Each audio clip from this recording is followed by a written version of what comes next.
Welcome to training with TeligentIP.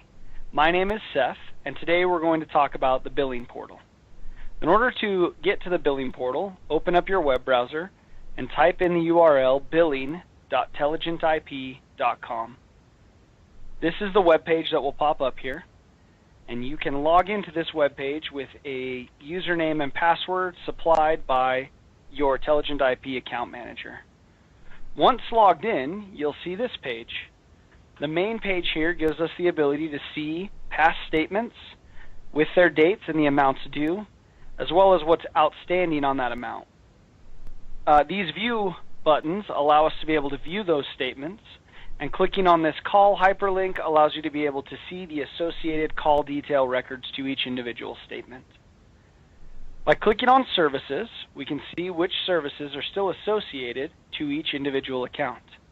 This particular service has one phone number associated to the account under metered services, and these other services under unmetered services.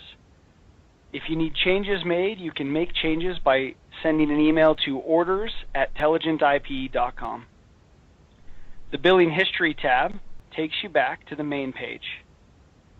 The Billing Informations button gives you the mailing address and stored credit card information, as well as invoice delivery email for the account.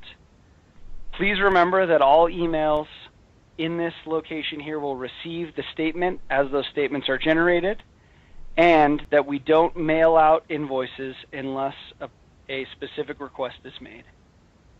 Clicking on the Make a Payment button on the left allows you to be able to make a credit card payment directly from the portal.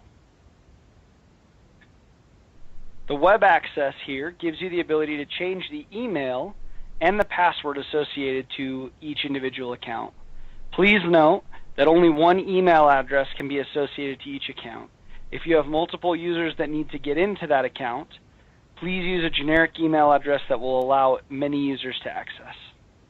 Clicking the Log Off button will log you out of the billing portal. That is our training on the billing portal for TeligentIP. If you have any questions, please don't hesitate to call us or send us an email. Thanks.